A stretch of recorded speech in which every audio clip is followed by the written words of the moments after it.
अगला टॉपिक है HCF और LCM। इसके बारे में आप कक्षा 6, 7, 8 में भी पढ़ चुके हैं। एक बार हम इसे यहाँ रिवाइज करेंगे। HCF महत्तम समापवर्तक, LCM लघुत्तम समापवर्त्य। मासा और लासा कैसे ज्ञात करते हैं? पहले हम पढ़ेंगे HCF। देखते हैं, 2 नंबर ले लिए हमने, 16 और 42। पहले हम 16 के क्या करेंगे? अभाज्य गुणनखंड, यानी 16 को उस नंबर से विभाजित, उन नंबरों से, उन अंकों से विभाजित करेंगे जो कैसे हैं? अभाज्य हैं। तो पहले 16 को 2 से किया। 2 कैसी संख्या है? एक अभाज्य संख्या है। 16 को 2 से भाग देने पर क्या मिला? 8। अब फिर से 8 को 2 से भाग देने पर क्या मिला? 4। फिर से 4 को 2 से भाग देने पर क्या मिला? 2। और 2 को 2 से भाग देने पर क्या मिला? 1। ये प्रक्रिया जब तक करते रहेंगे जब तक कि लास्ट में हमें 1 ना मिल जाए। और ये यहाँ पर जो भी अंक आने चाहिए वो कैसे आने चाहिए? अभाज्य। यहाँ पर सभी अभाज्य अंक आएंगे, तभी ये अभाज्य गुणनखंड कहलाता है। तो 16 के गुणनखंड करने पर हमें क्या प्राप्त हुआ? 2 × 2 × 2 × 2। आगे ऐसे ही हम 42 के अभाज्य गुणनखंड कर लेंगे। तो 42 को पहले 2 से भाग दिया तो क्या प्राप्त हुआ? 21। 21 को 3 से भाग दिया तो 7, और 7 को 7 से भाग देने पर हमें 1 मिला। तब तक करेंगे जब तक कि लास्ट में हमें यहाँ 1 ना मिले।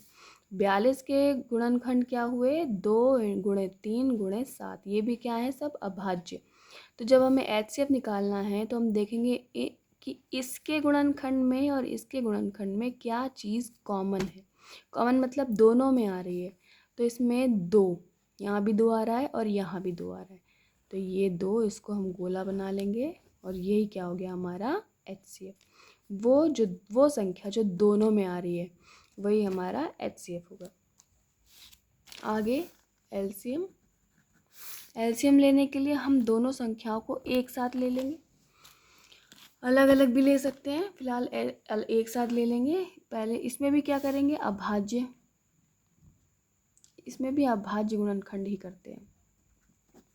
अभाज्य संख्याएं ली, पहले 2 से दोनों 2 लिया और 2 से दोनों को भाग दिया। 2 से 16 को भाग देने पर हमें 8 मिला और 2 से 42 को भाग देने पर हमें 21 मिला। हमने फिर से 2 लिया, 2 से 8 तो भाग हो गया, 8 को भाग देने पर 4 मिला, पर 2 से 21 विभाजित नहीं होता है तो 21 को हम ऐसे ही उतार के लिख देंगे। फिर से 2 लिया, 2 से 4 को विभाजित किया, 4 को विभाजित करने पर 2 प्राप्त हुआ, किंतु 2 से 21 विभाजित नहीं होता है तो 21 को ऐसे ही लिख दिया। फिर से 2 लिया, 2 से 2 को विभाजित किया तो ये आ गया 1। अब 3, अब हम 21 को ऐसे ही लिख दिया। अब हम ऐसी संख्या यहाँ लेंगे जो कि 21 को विभाजित कर सके। तो 21 को 7 भी विभाजित करता है, 3 भी विभाजित करता है। हमें चाहिए अभाज्य संख्या। तो अभाज्य संख्या 3 और 7 दोनों ही अभाज्य हैं।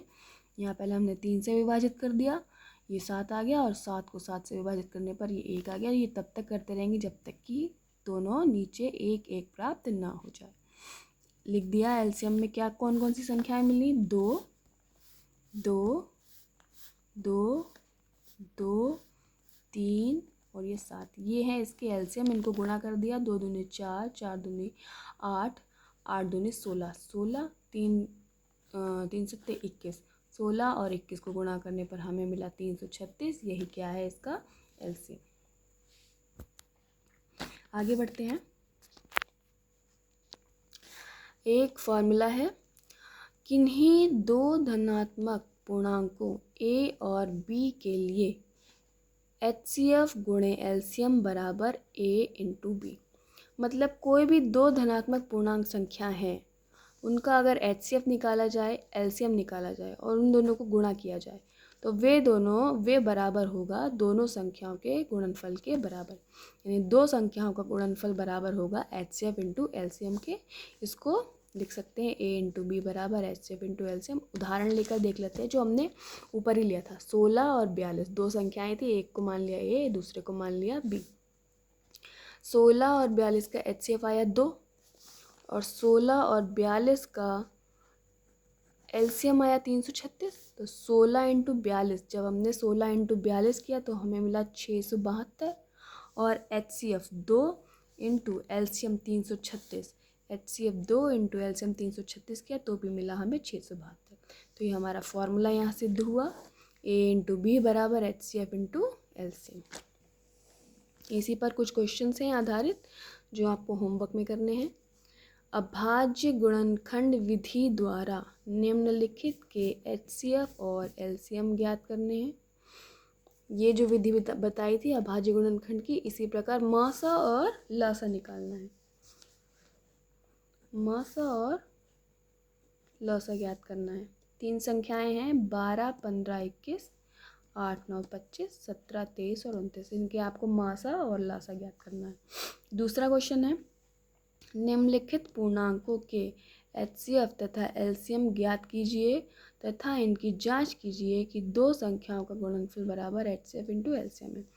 पहले इसको मान लिया A, एक को B मान लेंगे। इनका पहले HCF निकालेंगे, फिर इनका LCM निकालेंगे, फिर ये वाला फॉर्मूला लगा के A इंटू बी बराबर HCF इंटू LCM होता है, ये हमें यहाँ पर सिद्ध करना है। पहले इसको A और B HCF निकाल लिया, LCM निकाल लिया, फिर इन दोनों को गुणा करके देखना है कि ये HCF इंटू LCM के बराबर होता है या नहीं। सभी बच्चे क्वेश्चन करेंगे। जिनका भी क्वेश्चन, कोई भी क्वेश्चन अगर ऐसा है जो आप हल नहीं कर पा रहे हैं, वो मुझसे पूछिए।